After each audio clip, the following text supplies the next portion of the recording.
नमस्कार। PS news पर आप सभी लोगों का स्वागत है। भारतीय जनता पार्टी ने दूसरी सूची जो जारी की है उसमें महाराष्ट्र के 48 लोकसभा क्षेत्र में से 20 उम्मीदवार की घोषणा हुई है। जिन 20 उम्मीदवारों की घोषणा हुई है उनमें 4 सांसदों का टिकट काटा गया है या फिर 2 सांसदों के परिवार के लोगों को टिकट दिया गया है।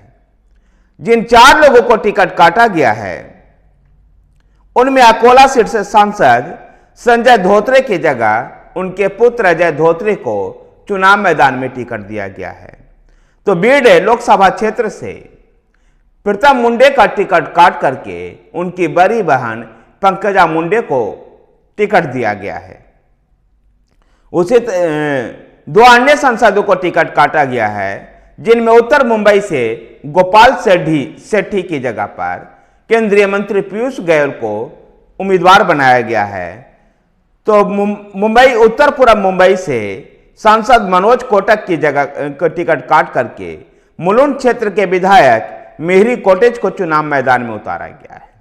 महाराष्ट्र की राजनीति में एक प्रमुख चेहरा सुधीर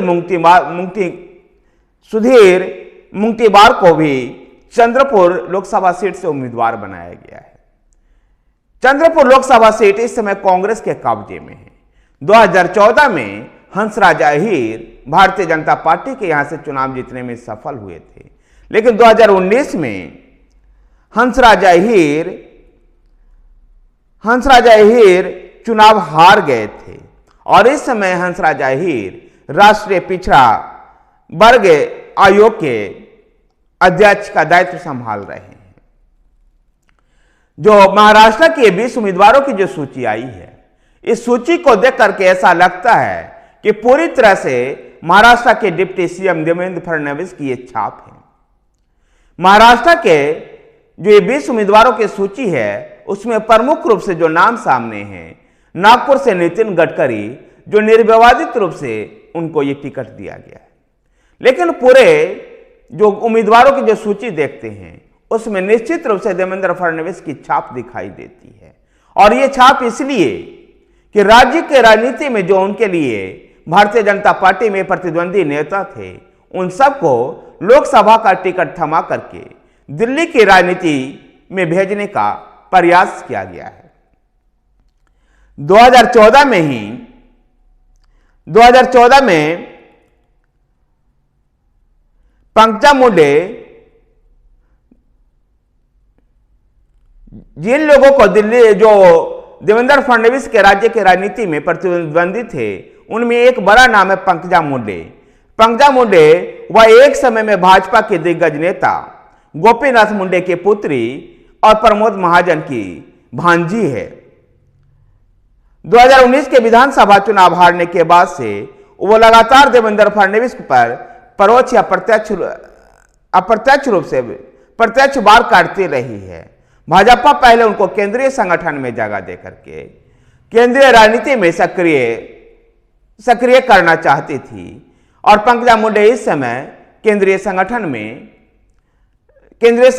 में दायित्व भी निभा रही है। और ऐसे में अब लोकसभा का टिकट देकर के दिल्ली की राजनीति करने के लिए उनको टिकट थमा दिया गया है। इसके अलावा सुधीर मुंगटीवार भी राज्य महाराष्ट्र की राजनीति में देवेंद्र फडणवीस के प्रतिद्वंदी नेताओं में से गिने जाते हैं।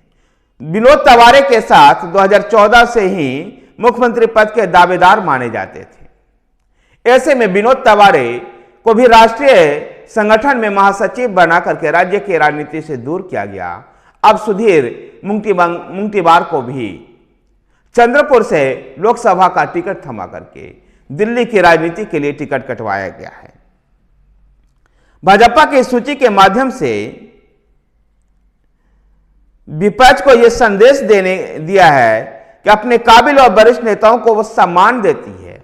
जिस प्रकार से नागपुर से नितिन गडकरी को तीसरी बार उम्मीदवार बनाया गया है, इससे भारतीय जनता पार्टी ने अपने विपक्षी दलों को, अपने विपक्षी नेताओं को यह मैसेज दिया है कि भारतीय जनता पार्टी अपने नेता को किस प्रकार से सम्मान देती है।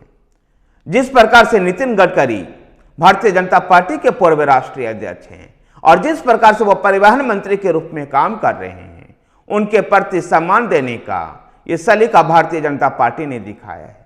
गौरतलब है कि नितिन गडकरी को पहली सूची में नाम ना होने को लेकर के महाविकास आघाड़ी में शामिल शिवसेना यूबीटी के नेता उद्धव ठाकरे ने कहा था कि गडकरी अगर महाविकास आघाड़ी से चुनाव लड़ना चाहते हैं तो वो आए और हम उनको टिकट देंगे। इस बार नितिन गडकरी ने भी कहा था कि यह हास्यास्पद बयान है और भारतीय जनता पार्टी की जब महाराष्ट्र के उम्मीदवारों की जो सूची सामने आई तो उसमें नितिन गडकरी का सबसे पहला नाम था। महाराष्ट्र में जिन 20 उम्मीदवारों को ये जो सूची जारी की गई है, इनमें पूरी तरह से कह सकते हैं कि देवेंद्र फडणवीस की छाप दिखाई दे रही है, चाहे वो पंकजा मुंडे को टिकट देने की बात हो या फिर सुधीर मुंगतीवार को टिकट देने की बात हो। राज्य की राजनीति में जो उनके लिए प्रतिद्वंदी रहे हैं, जिनमें पंकजा मुंडे का नाम प्रमुख रूप से है शामिल होता है, विनोद तवारे और सुधीर मुंगतीवार का, इन सभी को लोकसभा में चुनाव मैदान में उतार करके महाराष्ट्र की राजनीति में अपने सभी प्रतिद्वंदी नेताओं को केंद्रीय राजनीति करने के लिए देवेंद्र फडणवीस ने दिल्ली का रास्ता दिखा दिया है। धन्यवाद साथियों, वीडियो को लाइक कीजिए, शेयर कीजिए, हमारे साथ बने रहने के लिए हमारे चैनल PS न्यूज को सब्सक्राइब कीजिए। धन्यवाद।